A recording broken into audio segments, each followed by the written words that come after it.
Hello and welcome to On the Bench. I'm your host for this episode, Brendan Sinone. I'm joined by Zach Blostein. Chrisney is en route elsewhere at the moment, so not able to join us for this episode. But we did want to get something out pretty quickly, given the big official visit weekend Florida State just had, and obviously we'll start off with the news of the Seminoles landing four-star quarterback Jaden O'Neal. So we'll get into it real quick. A shout out to our sponsors. First off, Chattanooga Whiskey. Crushing it in the craft distillery game. They do an awesome job at pretty much everything they attempt, and they take big swings at stuff as well. Their experimental options are excellent. Their single barrel, especially like their weeded bourbons, really, really good. Right now, Bottle and Bond is out. Would suggest you guys go try to find that for their spring 2021 line. 4 years old, 100 proof, really good stuff. And you can proof it down a little bit, drink it neat, whatever you want to do. It's a really malleable whiskey. So go and give that a try. And after you've had a couple pops, what should you do, Zachary? Go buy a house. From? The Turner Group. The Turner Group. In all seriousness, buy a house responsibly. And if you do want to be responsible and buy a house and be in the best hands possible, who do we suggest again? One more time, just loudly. The Turner Group. It wasn't loudly. It was just more. I think people prefer that over the screaming. Yelling. Well, that was actually pretty good. That wasn't bad at all. All right, yeah, Colin and Amy Turner. Sorry, Colin. Do an awesome job at getting you where you want to go. Literally, no, seriously, they do well in the home buying, home selling process. And when I say I mean awesome, because Zach can experience or attest to the experience firsthand. He's legitimately bought a townhome through them. It's a money making revenue when he comes up for official visit weekends as well. He's able to stay somewhere for free as well, so saving CBS and 24/7 Sports a little bit of money as well. So thank you to the Turner Group. Give them a shout if you're looking to relocate anytime in the near future here.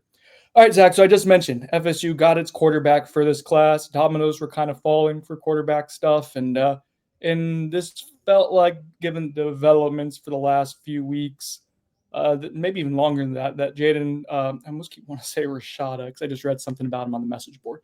Jaden O'Neal was going to be an option for the Seminoles, and maybe the option, just based on how those said other dominoes were falling. So let's get into it. Let's talk a little bit about this recruitment, and we can kind of evaluate the fit and all those other things. Yeah, we've talked plenty about just the dominoes of the quarterback board, but just a quick, recap. FSU is set to bring in 3 OBs, at the beginning of the month at the quarterback position. Keyshawn Henderson, the 5-star committed to Houston, 4-star Landon Duckworth, and then Jaden O'Neal. The Duckworth and Henderson both canceled their OVs before making it. So O'Neal was the only quarterback to OV to FSU this summer. A few days or about a week after the OV, he decommits from Oklahoma. And then, Sunday night, he makes the decision to commit to Florida State. This is something, as soon as the OV wrapped up at FSU midweek last week, we felt pretty good about Florida State's chances to get this done. Still there were still some things to iron out, but all those things have been figured out, and Jaden O'Neal is now FSU's 2026 quarterback commit. Yeah, I mean, we can watch some of his game. Yeah, I'll pull that up. Yeah, I'm a fan of the take. As long as it makes sense financially as well, just considering the entire scope of that room for FSU. You don't want to be like, quarterback's the most important position on the field, but I think they're already making some pretty sizable investments to multiple players on the roster. So just as long I don't know all the details on that part with O'Neal's recruitment, but I do think that is something of note. But yeah, I mean, his camp, Chris put this on the Noles 24/7 website last night, that his camp fully believes that he's going to be a fit for Gus Malzahn and his offense. It's something that we've talked about. It's plenty talked about amongst fans. Just, is this the right guy to bring in to fit in this offense? And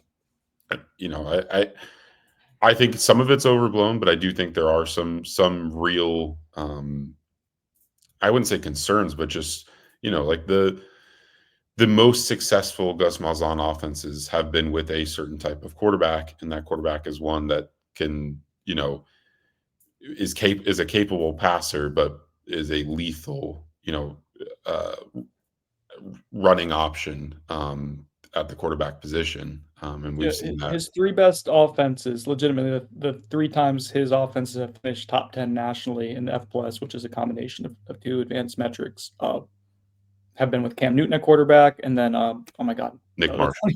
yeah, Nick Marshall, thank you, Yeah. in 2013 and 2014. Now he has had a couple of like top 20 offenses with less mobile quarterbacks, guys who are Jarrett running the ball. Stidham. Jarrett Stidham would be one. I think Kev might be working on something with that of what it'll look like. So yeah, I mean, he had a really good offense in the SEC with Jarrett Stidham, but by and large, like the most optimal fit for him. And that's what we're talking about. Like we could say someone's not an ideal fit versus a awful fit, right? Those aren't the Yeah, same he's things. not an awful fit. I Yeah, agree. yeah, I don't think we make that argument. Like you're seeing on film, like he's capable of going and Mhm. running the football out of the backfield, and we know that's a huge component, or has been a huge component of Gus Malzahn's offense. Look who they got in the transfer portal, right? Like he had his choice, and he went and got Tommy Castellanos, and Even though the first three offers after Brady yeah, just a little decommitted were all highly mobile yeah. guys. Henderson is a guy that was considered as an athlete until basically this year, where he honed in his skills solely as a quarterback. Bo Bentley is a dual threat guy. Then Landon Duckworth is a guy that Malzahn was recruiting at UCF and tried to recruit at FSU as well, and is known as a true dual threat option. So yeah, I mean, but you see on film, like O'Neal is capable of moving around the pocket. He's not a statue by any means, and he can go and get you 5 to 10 yards. But there, like you said, there's nuance, right?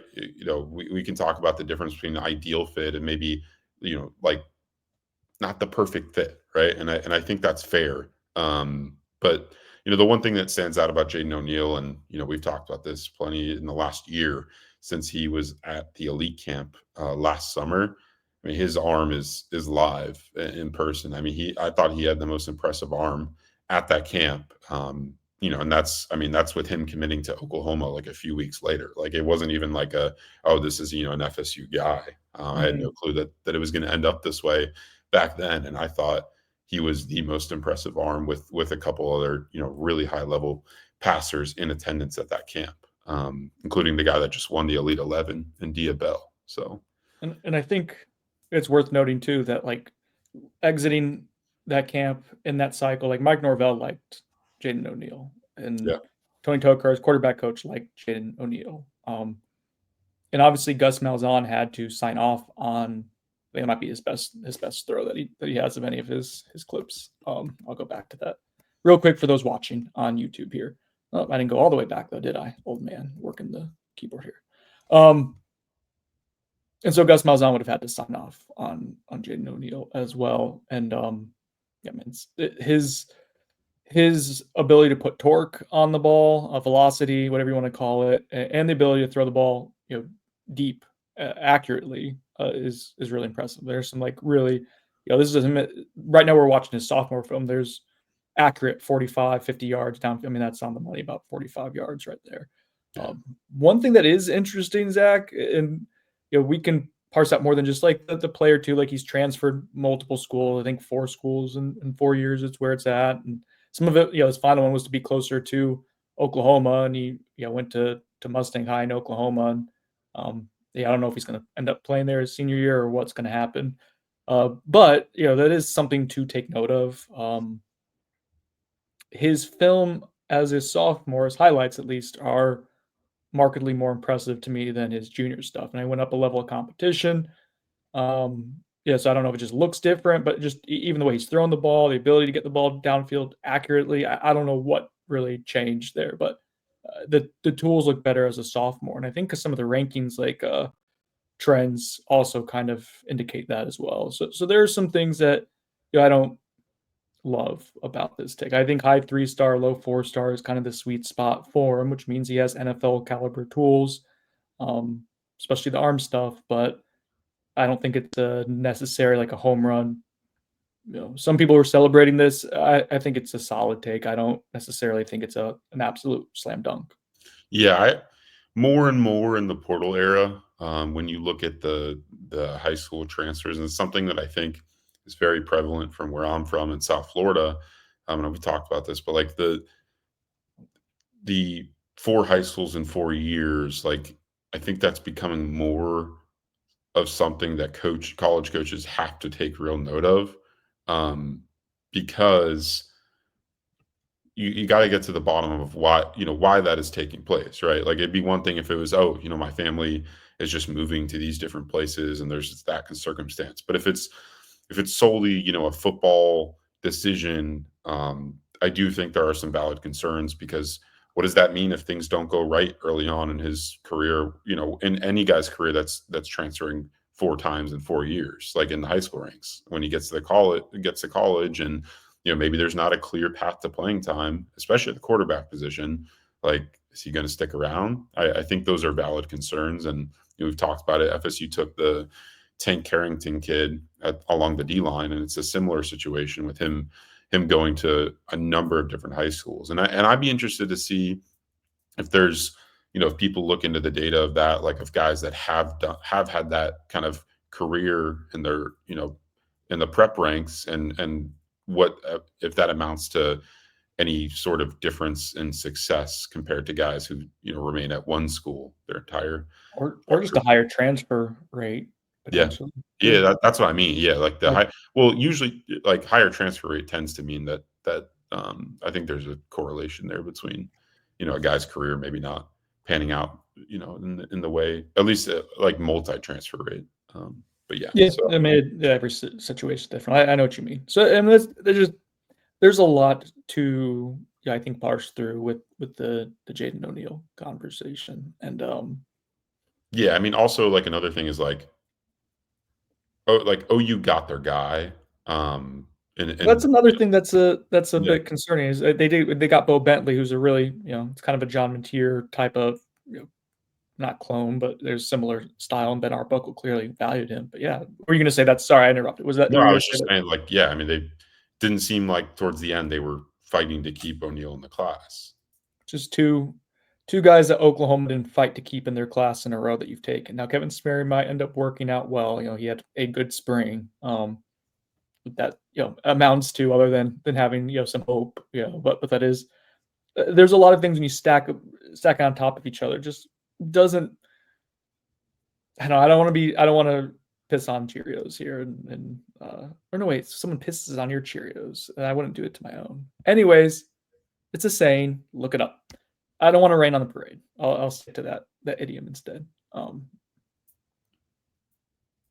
I like the process of taking someone who has an elite or near elite trait at any position and then trying to make it work. Like I think that's good practice generally.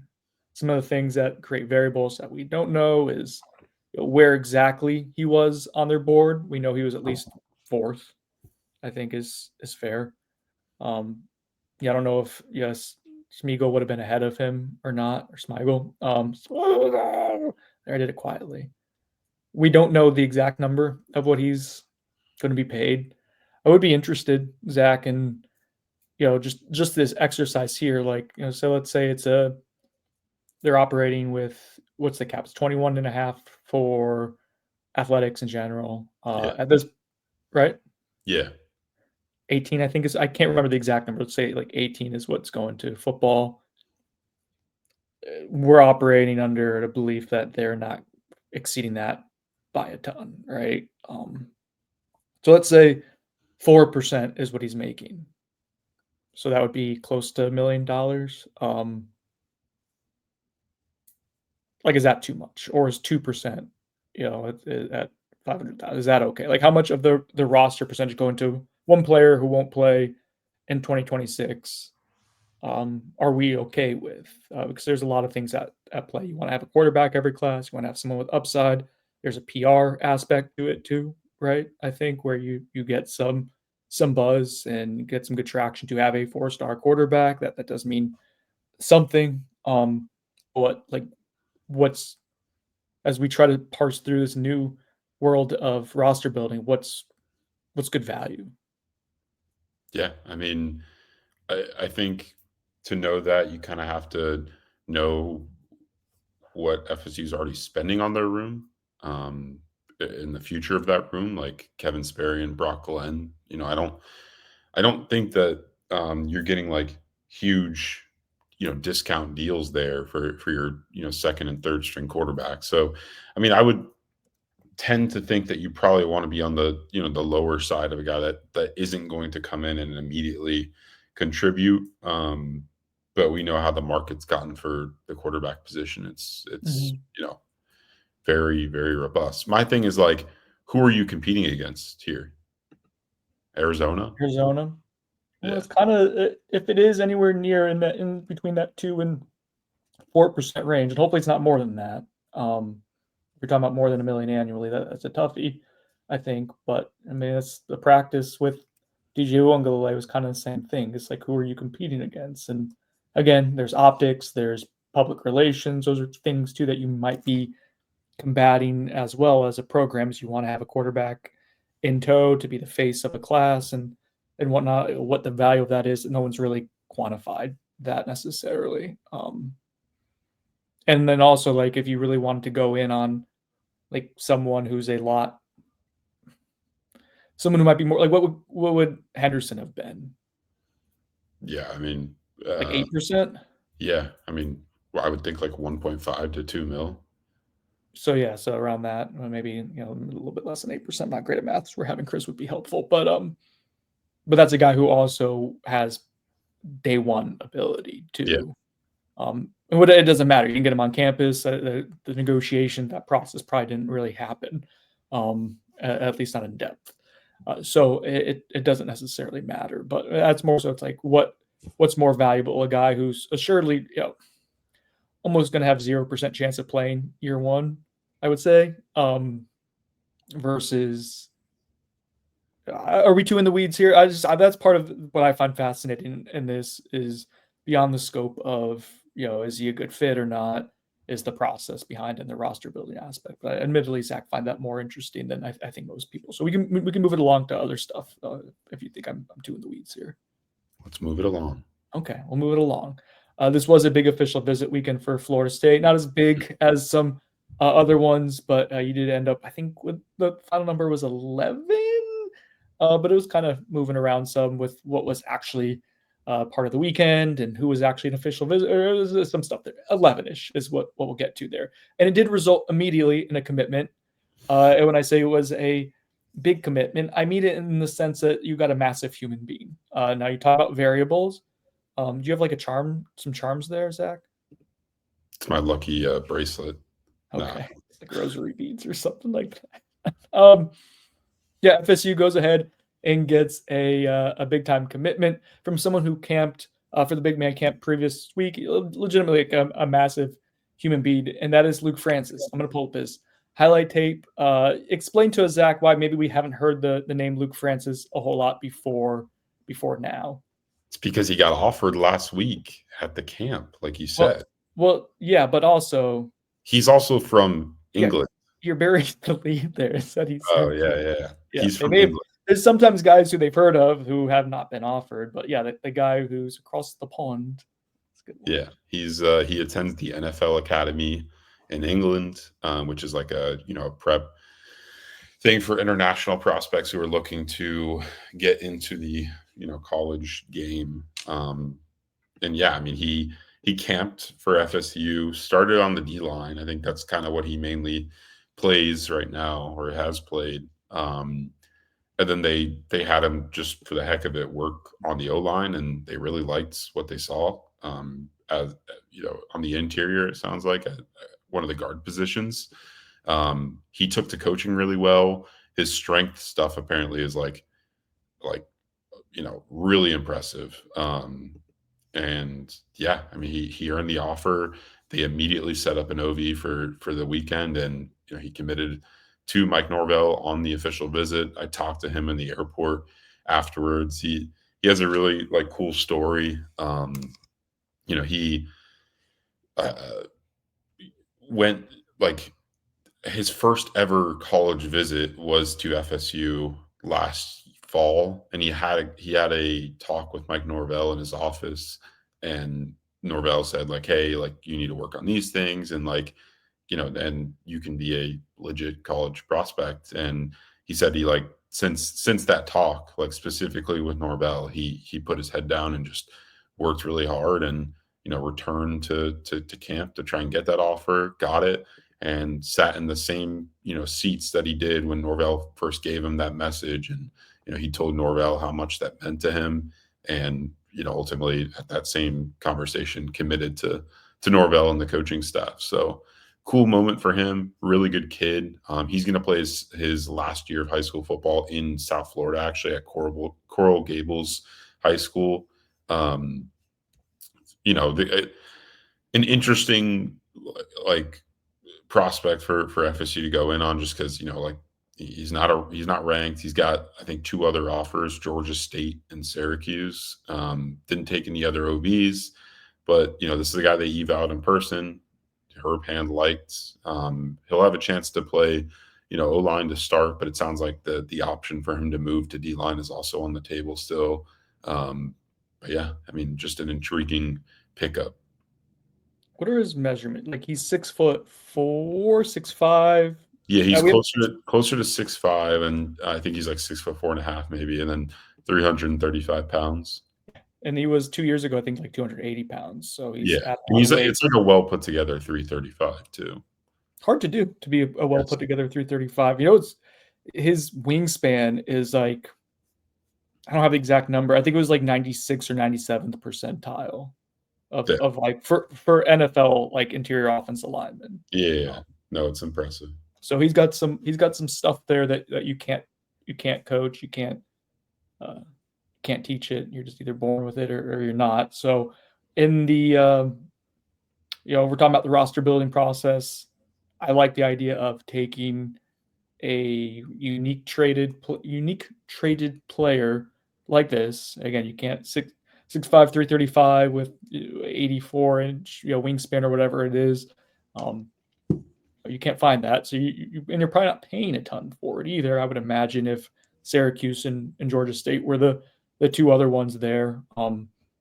Yeah, I like that. I like it because you're going to get a chance for the next year or so to see how he does with coaching, how he does in a college weight program. This is someone, I mean, we just showed a 2-minute highlight tape. I think he played 2 games against high school competition. That's part of the NFL Academy. That's it. That's what his career work is. He's only played football, I think, for like 2 years. So you get to see, and then you can figure out the retention rate and stuff there. But I like it. It's fine. It's a cool story. It's fun, to get that dropped in our lap in the summertime when it gets a little slow, and all of a sudden there's a 6'5", 335-pound South London native there that we get to interview and then scout and all that stuff. So that was fun.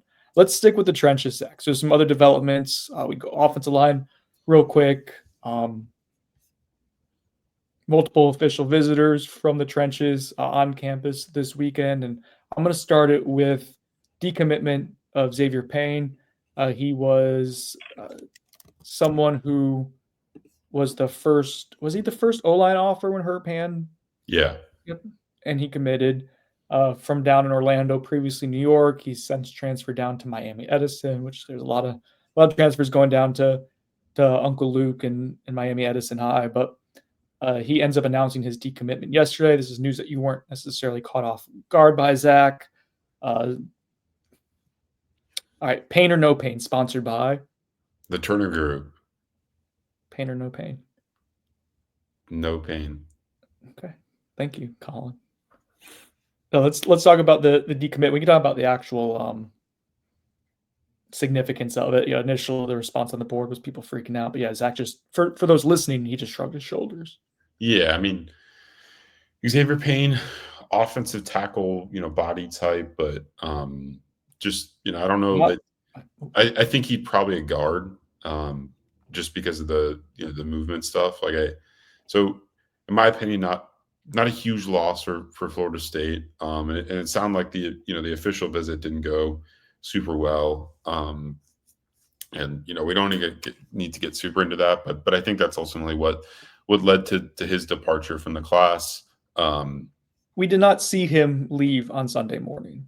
Yes. We were able to confirm departures for everyone else, even if we didn't interview them. So just take that for what it's worth. He wasn't there on Sunday morning to interview.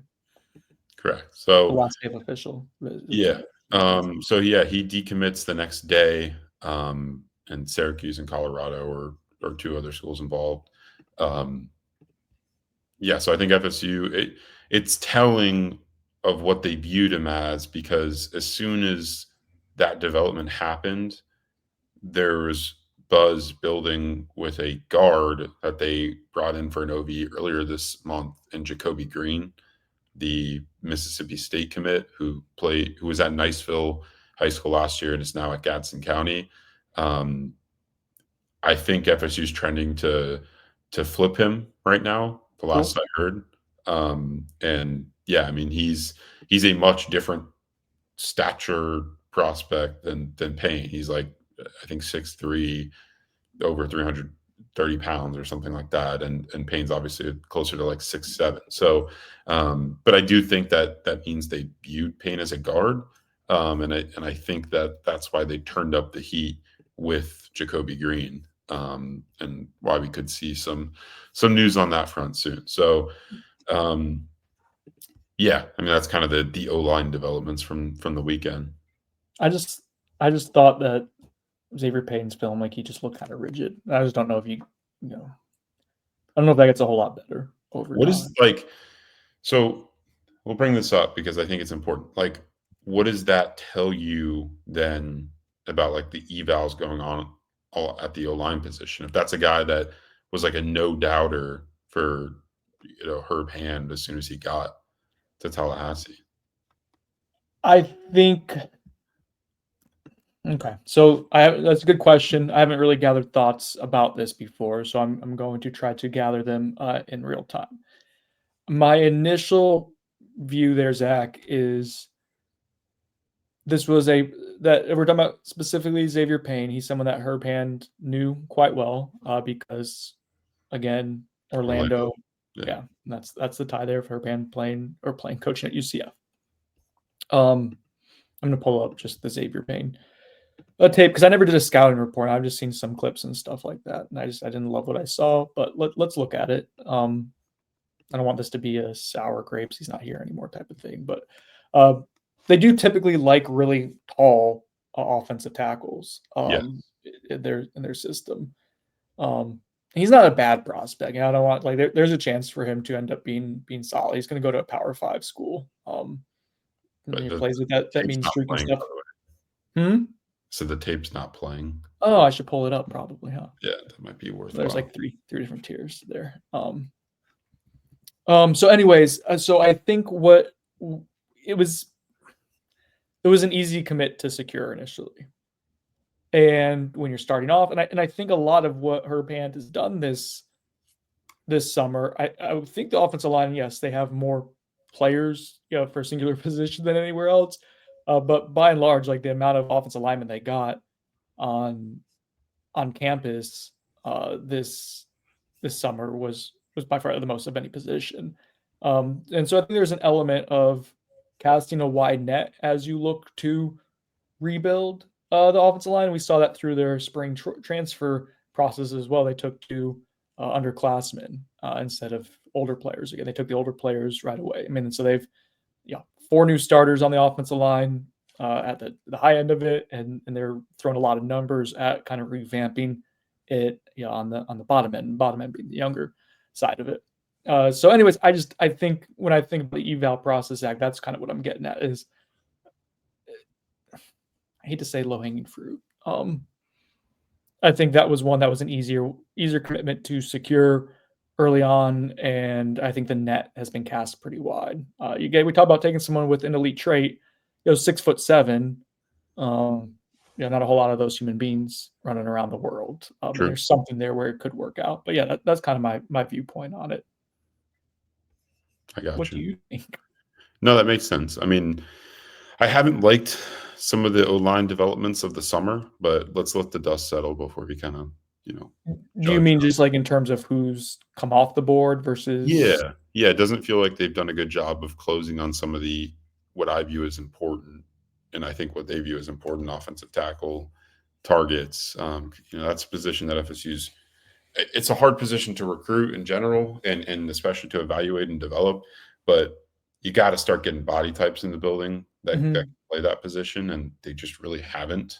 And that hasn't been that's been the case for basically Norvell's entire tenure, aside from a few guys that have a shot like a Lucas Simmons. Mhm. So yeah, I mean, hopefully that they're able to close on some of these tackle targets that are still remaining on their board. But yeah, I mean, we'll see. Like I'll kind of judge the O line class, with how it finishes. And another guy bring up quickly, Donnell Robinson, the offensive lineman who took an OB out of Mississippi this past weekend at FSU. He it sounds like FSU sits in a good spot there. I don't think he like committed to them, but it's basically just FSU and Baylor in the mix. And you'd think if FSU wants him, they're probably going to get him. He did the that he wants to make a commitment really soon spiel afterwards too, and so generally, I think that's usually a good sign when someone starts narrowing in on a commitment window right after an official visit. So yeah, it's a 4-star offensive lineman. I don't know if his knee had mentioned that his body type had kind of redistributed some weight. He was actually up 20 pounds, but it looked like he was carrying it well. He was probably 30 or 300 pounds when he was 280 last year. So, yeah, he's gained some weight too.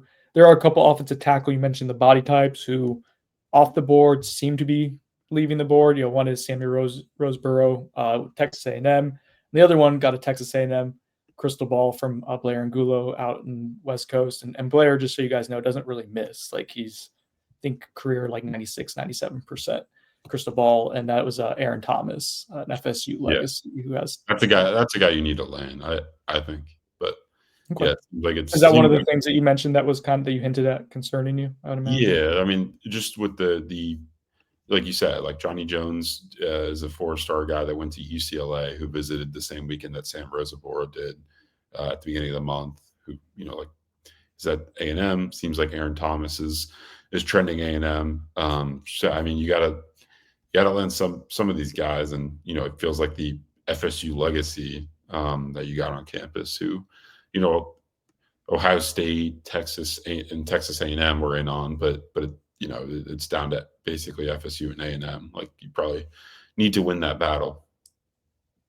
Josh Newberg asks, oh, first he said a job well done to the Knowles 24/7 staff for great recruiting coverage, especially during the visit season. Thank you. No one prompted you guys to say something nice about us. You just did that out of your goodness of your heart. My question is, are you guys concerned about the O-line and D-line recruiting class for high school ranks, or is the idea of FSU is going to back up the Brinks truck and the transfer portal for trench guys? So we got a are you concerned question, which is often associated with our message board and recruiting based questions these days. Yeah. I mean, the portal part, like we don't know yet what their plan will be. And I doubt if they had their choice, that would be what they want to do. Is try to bank on the portal again, considering where that's gotten us to this point. But yeah, I mean, not overly concerned with like the interior D line board. I think you do need to probably land one higher level, and a guy on the like a D tackle. Maybe a guy that can play both end and tackle within Tony White's scheme. But I think you need to go and land one of those true elite or close to that level prospects, because you've taken a lot of developmental types. The edge position I have a little bit more concern with. It's Florida State's kind of gotten out of the mix with several guys that we thought they had a decent shot with, like Cameron Wilson, for instance. Doesn't sound like they're ready to take a guy like Cottrell Webb, who took an OV earlier this month. Chris Addison, I think they would take. He took an OV this past weekend. It's a guy that Brendan evaluated back in the spring, and they offered soon after that a guy out of edge out of Louisiana. I think they would take him, but it doesn't sound like there's any news on that front. So yeah, a little bit more concerned with the edge, and then I've already kind of given my early thoughts on the O-line. What about you, Brendan? Am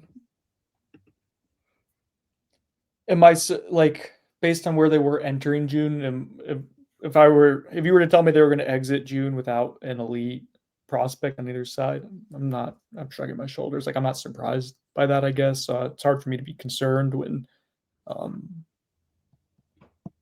it's hard for me to be concerned in that regard. And it was kind of expected, yeah. But is that a good trend? No. And I know some people are going to say, well, you're coming off of a 2-10 season, but again, you made a lot of changes to your staff to kind of inject an energy of recruiting lifeblood into the prep ranks, especially in the trenches. You have a new D-line coach, a new O-line coach, new coordinators on both sides of the ball. And could you have gotten similar results if you kept your staff intact? Maybe different types of prospects, but probably similar caliber. We'll see, though. The dust is still to settle. But like, I don't see anyone that they're trending for who seems quote unquote special or early impact guy, which obviously harder to find on the offensive line. But that's your goal is to compete for national championships. This is kind of where you have to hit on these prospects at this level, this entry point, I should say, this barrier of entry to do so. So concerned, not concerned, I don't know, man. They did. All right, so real quick on the trenches, you mentioned Chris Addison. Yeah, he's someone I really liked his tape. I thought the frame would be a little bit bigger in person. It wasn't not bad, but he's probably ranked appropriately in high 3-star area. That seems about right for him. I thought maybe he could be a value guy. Still not bad. The Ashari Charles from down in Venice, he commits to Miami. I would say he's probably off the board. He had an official visit scheduled for Alabama, so we'll see if that if he ends up coming back on August 29th or not. Jamarian Matthews visited last week. That's a 4-star prospect committed to Alabama from North Georgia. He did not end up taking his final OV, where it was supposed to be LSU. I can't remember where it was, but did I lose Zach? That's good. I lost Zach. I'm here. Hi. But I was saying Jamarian Matthews, where was he supposed to visit this past weekend and ended up not? LSU, maybe. That's what I thought. So I don't know. We'll see if you can make a play there. What about, okay, so let's talk real quick. So those are just some names that kind of not materialize at the jack position. How would we categorize Xavier Griffin? Now, for context, he is a blue chip, legit 5-star type of prospect who was on campus this weekend. Arguably the biggest name that you've hosted during the OV window, I would say. John Papuchas was the one primarily working with him over the weekend, so a linebacker prospect. But when we saw him at camp a year ago, he was working as an edge defender a lot and looked awesome there. Just that's where he should shine. He's like 200 pounds, speed rushing and stuff like that. Should be an asset in one-on-ones. But I guess, how would we view him? As that a potential edge piece? Like, let's say you missed on some of your other defense line hand in the dirt types. Is this a potential allocation of resources, in your opinion, Zach, that would make sense to, I guess, cover a few bases in the Tony White scheme? Yeah, because I do think that he can play some of the traditional linebacker roles, but I think, like you said, he might be the most fit linebacker in the class, at least among the highly ranked guys that you could really, deploy on the edge and feel really confident that he's going to get to the quarterback. It's definitely a huge component of his game, and I think might be the strength of his game. So yeah, I mean, I do think that there is value there, especially with a guy like him. I think Florida State is exploring that kind of mold of linebacker in several other cases as well. Guys that can provide value rushing the passer, just because of how crazy the traditional edge rusher market has gotten. DQ Forkbuck comes to mind. He's a guy that I've been told is probably going to make a decision at some point this week. Florida State and UF are kind of battling it out at the top, at least right now. Obviously, that could change. And he's a guy that does have that, capability to be explosive off the edge. Maybe not as long of a prospect as Xavier Griffin, but can provide value there. And then Rodney Colton's another guy that I think we've talked about as a potential Jack linebacker. TJ White falls in that category. Miami linebacker commit Jordan Campbell is also very much has that component to his game, even though he's says he's shut his recruitment down. I think Florida State's still trying to recruit him. So yeah, I mean that it is an interesting kind of avenue that they've seemed to be playing in. We'll see if they're able to land some of these guys. But I do think that that's kind of as the proposed salary cap era comes into play, and certain teams seem to be either believing that there's going to be enforcement and the cap is going to be a real thing, versus the teams that are not. Texas, Miami, any of the schools that you continue to see dominating on the recruiting trail. I think there's a difference there, and the schools that believe that the cap is going to go into play, which I think Florida State would fall more towards that side of things, rather than being one of the top spenders who can go way over the cap. You're going to have to try to, like, if the cap does go into place, you're going to have to find value with prospects. Well, the cap is enforced I think. Enforced. Yeah. That's important. I don't think we've talked about on the pod. Michael Alford came out at a board of trustees meeting and said that he had some concerns, or coaches were expressing concerns about other schools abiding by the salary cap. And I don't think it was related to just Florida State. Yeah. And that's like, you guys have been listening, those who've been listening for 6+ months know that that's a concern that we've had, is that FSU was kind of pushing forward with the idea of salary cap enforcement being the thing that would be enforced, and pretty early on here. And they're still negotiating contracts. It doesn't go to House doesn't go into effect until July 1st, I think it is. Although there's already NIL stuff going with NIL Go, protection. I can't think of the right word. Safeguard, whatever checks and balance system they have going on. But I think FSU's continue to operate that would be enforced. We're going to see, right? And in the meantime, if it's not enforced, or if it goes to court to see if it's enforceable, like it's kicked down the road, like the schools, there's the haves and have-nots for spending right now. And it's either a thing you either one can or cannot allocate money to, or two, choose to allocate money to or not. And I'm talking about exorbitant amount, millions and millions of dollars to beyond what the salary cap at 21.5 already allows. And that's me rambling and saying, like, I don't know. I'm shrugging my shoulders. I don't know what Florida State, or what's going to happen. But right now, Florida State is definitely at a competitive disadvantage on the recruiting trail because of that factor. It's just, it is. We can see and ultimately, a lot of this falls on the prospects themselves. Do you believe that these schools that are offering these super lucrative deals are those deals going to remain in place and not change based on the clearinghouse and whether it's fair market value or not? And I think in most cases, you're seeing prospects choose to believe that they're going to get paid these higher amounts. And for FSU's sake, I mean, if the cap is enforced, it's going to help them, right?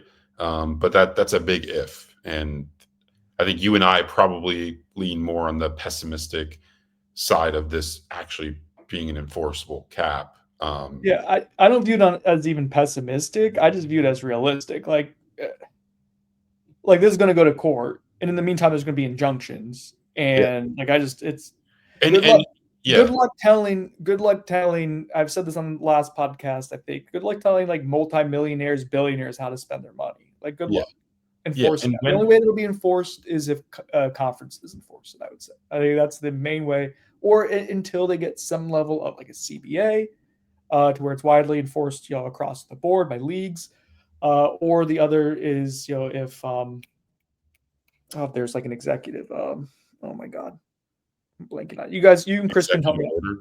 No, yeah, it's not an executive order. It's antitrust and antitrust exemption Yeah. that a lot of pro sport leagues have, and would basically mean you can't get sued for certain things. And we need a CBA before that. And there doesn't Employees. seem to be anything that there's an appetite for at this moment. Yeah.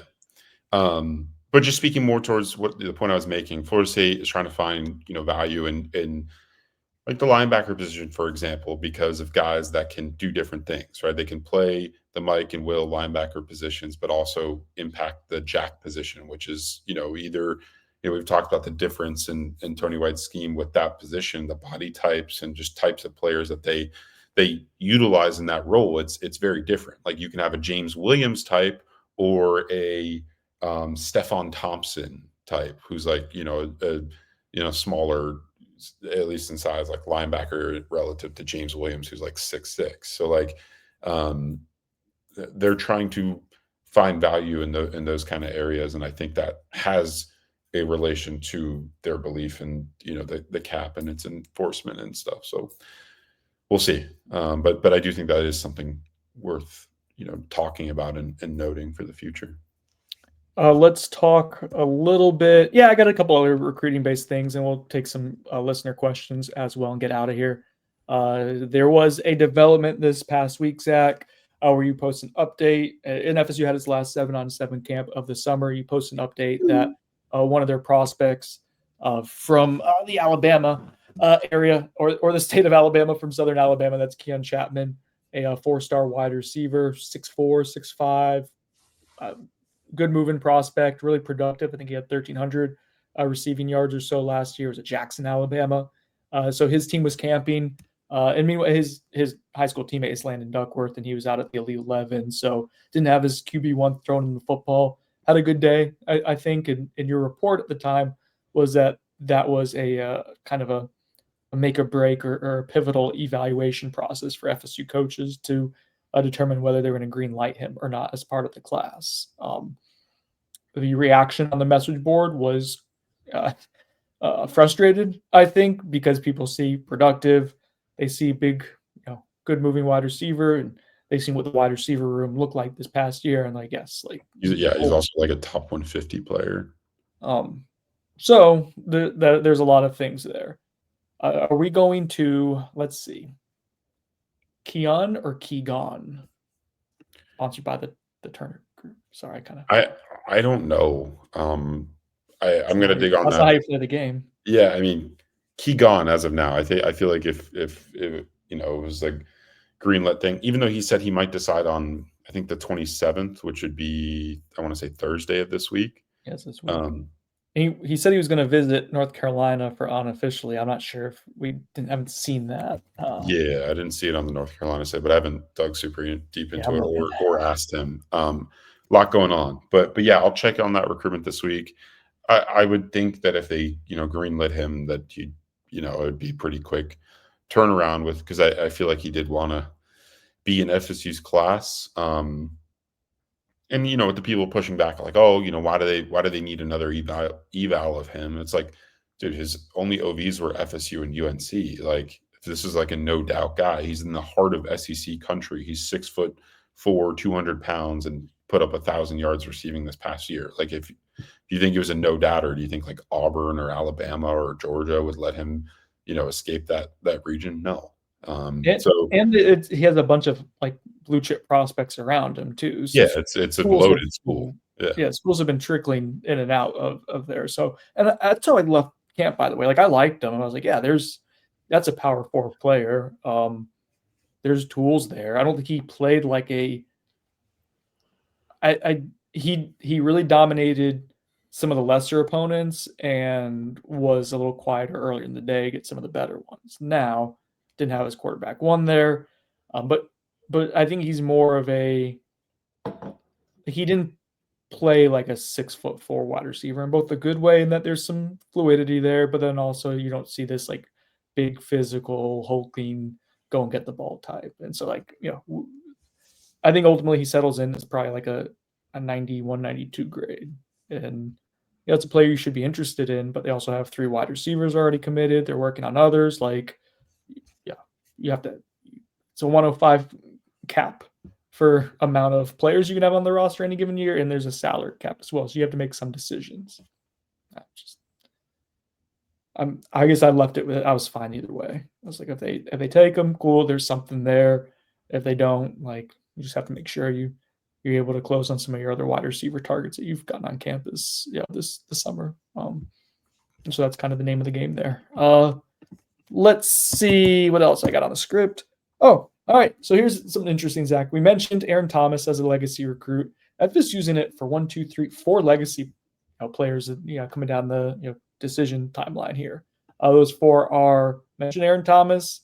They had Brody Jennings, who was on campus this past week for an official visit. His father just passed away, tragically, abruptly. So it was emotional, I think, for him to come and take the OV where his father played. Let's see.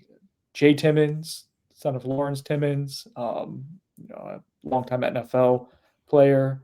And then finally, Devin Carter, who's been pretty well documented. His dad won a Super Bowl, Dexter Carter. So anyways, those are the 4 that you're in on right now. What do you think? 3 out of 4, 4 out of 4, 2 out of 4? Where do we land here? Where are your crystal balls at right now, buddy? Yeah, 2 out of 4 is kind of what I'm predicting right now, at least. Yeah, I mean, I think it could be 3 out of 4. So Jay Timmons and Devin Carter. Jay Timmons is committed to Indiana. And, I put in a crystal ball and broke the news that he was going to visit this past weekend. He was on the OB, really liked it. I could see, a final decision coming from Jay Timmons in the next, few days. And then Devin Carter, I think, is a similar timeline. I think Florida State is trending heavily to flip him from Auburn.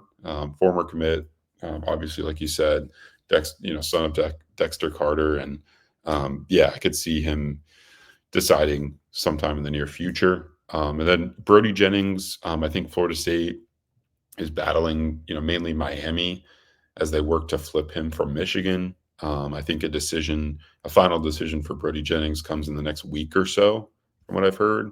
And then Aaron Thomas, like we talked about, is trending A&M. We'll see if FSU can kind of combat that a little bit. I think he is set to decide on Wednesday of this week. Okay. Let's see. Off the board, saw some guys to kind of take off. Some of this is in pencil, some of it's in ink. CJ Bruno was a highly coveted, 4-star prospect with a lot of high upside from Central Florida area. Was a Nebraska commit. You battled Florida down the stretch for him. He had, I think, his last official visit, but he ends up unofficially visiting Florida, and then a few days later, decommits from Nebraska, commits to Florida. That's a toughie. That's a guy you really wanted at cornerback. But if you end up in getting, then okay, then you're feeling okay with what you've done at cornerback. Jay Lamar from South Georgia. There's a Moultrie in Colquitt County, right? Yeah. Yes. No, Moultrie County? Is it Colquitt? I always get the two confused. It's Anyways, in Colquitt County. He did a Final 3. Florida State's not there. He'd been on an official visit to Florida State. He was also there for a 7-on-7 camp earlier this month, and that's taken off the board. Who else? You mentioned Marion Wilson. That's mostly the big ones right now. Last official visit update, and that you can check out. We had a ton of coverage at Knowles247.com. Matt Hezekent. Massive offensive tackle, or no, 3. Oh, don't you say that. Massive. That wasn't intentional, I promise. I think it's just Freudian. Tight end prospect. He's like 290 pounds right now.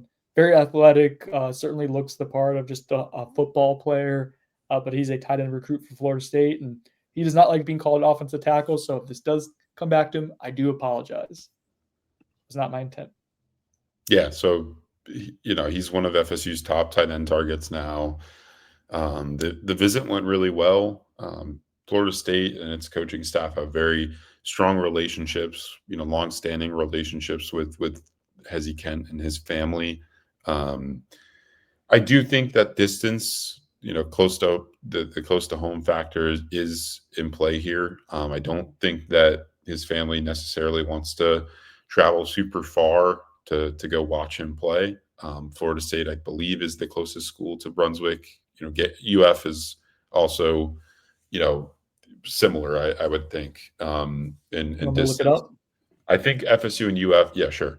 FSU and UF are kind of battling it out at the top right now for Hezi Kent. I think Miami's gone in a different direction, or at least is faded in his recruitment. And then Texas is also somewhat in play, but I think some around that recruitment would be surprised if he went all the way out to Texas to it's just maybe a little bit too far from home. Got some bad news on that front, Zach. UF's much closer. A lot closer. Yeah. Florida State's about a 3.5-hour drive. Gainesville, 2 hours, 15 minutes. So you're talking about a good hour and a 15-minute difference there. Yeah. I mean, I guess it makes sense, like straight north from like northeast of Gainesville, up there in Brunswick, Georgia. Have you ever had Brunswick stew before? No. It's like barbecues. That's fine. I've never had Brunswick stew, but if anyone knows where I can get some good Brunswick stew, let me know. Sounds good. A lot of beans and. Yeah. Oh yeah, maybe not then. Well, he makes his decision on July 12th, so we got some time before then. But it sounds like Florida State really did a good job. I've been checking in multiple sides of this recruitment the last day or so, and no one really has a clear view of where he's headed. But it sounds like FSU does have some legitimate buzz, not just from that within their building, but from other coaching staffs as well that are keeping an eye on this recruitment. Okay, let's go through some listener questions real quick. We already read Josh Newberg ones because he did some ball washing. We appreciate it. Buyer Sinone, sponsored by the Turner Group. This is from Chunta 21111. By the end of the early signing period, FSU has 3 top 150 players in their class. Have they ever? They've done that before. No, I'm not. I'm serious. That's really messed up. How's known? I mean, currently they have none. So yeah, I think they're gonna. It just depends. Like, where's Devin Carter? I think they'll get Devin Carter. Where is he? I'm pulling up while you're doing that. I'm also researching. We probably should have looked. Yeah, Devin Carter's a top 150 player right now, so that'd be one. They have. They had 2 last year with Usman Chroma and Kevin Wynn. What about 2024? I'm just trying to. Yeah, Chauncey Kennedy would be 2. Yeah, sure. Yes. Bye. Sorry. Oh, they had 1, 2, 3, 4, 5, 6 in 2024. I'm just trying to see how common this is to kind of set a. I mean, they only had 2 in 2023. I'm buying. You're buying it. They've only done it once, is my point. Like, it wasn't messed up. Yeah, in 2022, they only had 2. So, yeah, it wasn't a messed up thing. They don't do that very often. I'm going to Sonone it because they just historically have only done it once, and it was coming off of a 13-win season. So, there's negative Nancy, like usual. Dolphins 562. Do you guys feel the staff did a better job this cycle of having backup options and shifting gears to other more attainable recruits? Which positions did the best job and which ones need more improvement? I think the latter will be a good content item for you to do, Zach, to kind of, I don't know if you want to do a report card style type of deal or something in that vein once we're through the June and July commitment wave. But let's talk about just the practice of moving on to people, seeing what the board how it expands. And granted, it's still moving and evolving, right? But how do you feel about the process of when things maybe didn't go well for Florida State with a certain prospect, like the move on aspects? The macro view that I take versus your more micro view, it does seem like they've done a decent job pivoting for the most part, I think, this cycle early on. Yeah, I think that's been an improvement for them, honestly. That doesn't always mean that they're landing on a better prospect, but I don't think that. So I think before a lot of times they would build out this board, right? And then they would put a lot of the, put all the eggs in the basket of, the blue chip D end or whatever out of Alabama or Mississippi, and then as soon as they would feel like they're in a have a good chance with those prospects, and then it would those guys are going all the way to signing day, obviously, because they're really high value players, and then you get there, you don't get them, and then you're having to go multiple tiers below to your next option because all the other guys that you maybe could have gotten in that next tier, below those elite level prospects were off the board to other schools at that point. So I think they've been better at not, when maybe like their top end targets go elsewhere, they're not dropping down multiple different tiers of prospects to go and find their next option. I think they've done like we talked about the Xavier Payne situation. I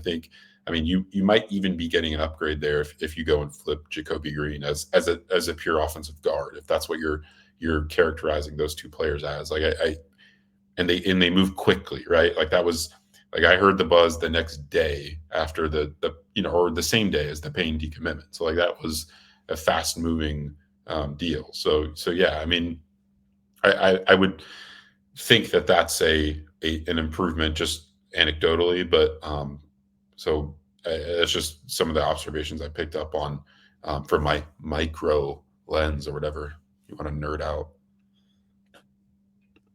Okay. Can you show me your good luck charms again?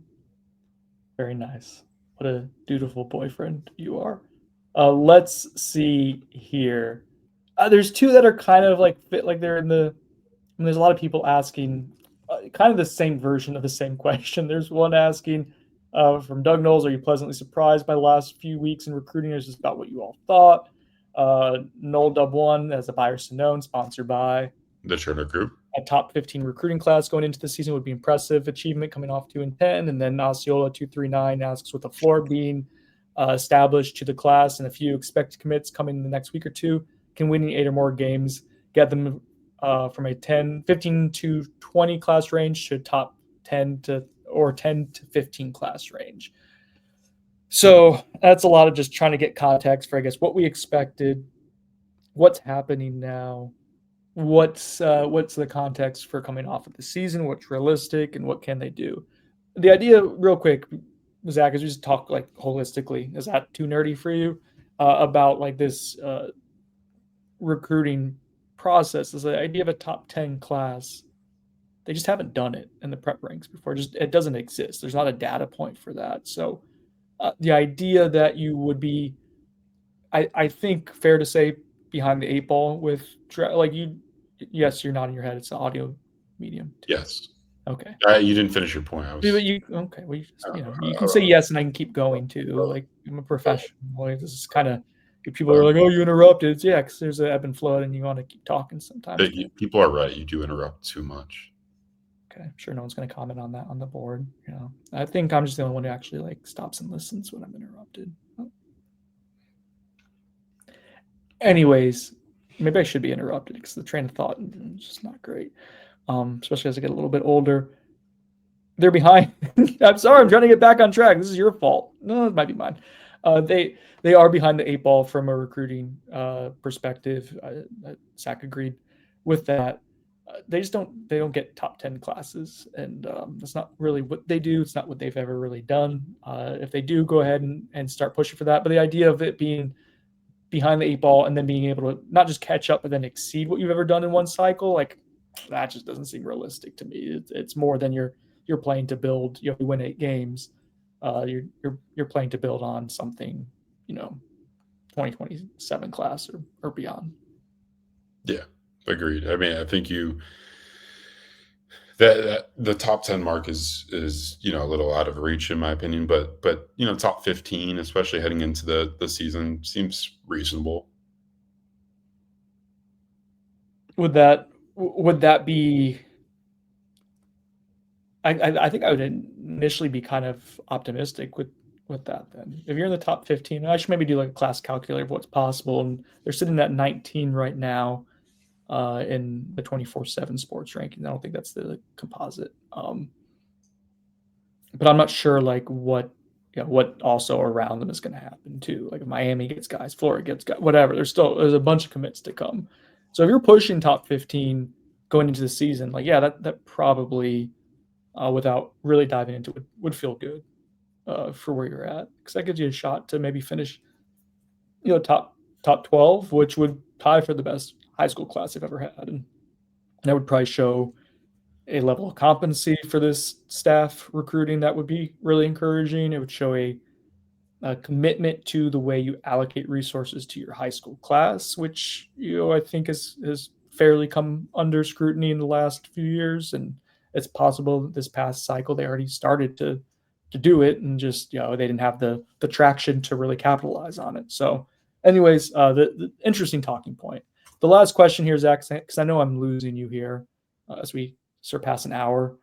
I Smoke Weed asks, Zach, do you think Brendan needs to record this podcast already? And it is a screenshot of December 4th, 10:30 a.m. Me saying that if Chroma flips to FSU, I'll buy me 3 beers tonight and start recording a What I Really Think pod. We know how that ends up going. Here's the issue. We weren't able to that night. It was just the work day just got away from us. I don't know how much drinking Chris can do these days, at least for right now. Yeah, I think he's a sober Sally. Yeah, but people want to hear his, inebriated or well-oiled thoughts. Yeah, I mean, I don't know what the, how long that's going to be the case, but I mean, honestly, you guys should have done it soon after you said you were going to do it. I'm in agreement with I Smoke Weed. I think he's bringing up a valid point, and you failed to come through with the promise to our really avid listeners and readers who just wanted some hope, and they finally got it, and you couldn't even follow through on your end. So, all right, that wasn't really the response I was expecting. Let's get out of here, shall we? Yes. All right. For Zach Blosting, I'm Brendan Sinone. This has been On the Bench. Thank you, everyone, for listening. Thank you to our sponsors. Thank you for watching as well. We'll talk to you later.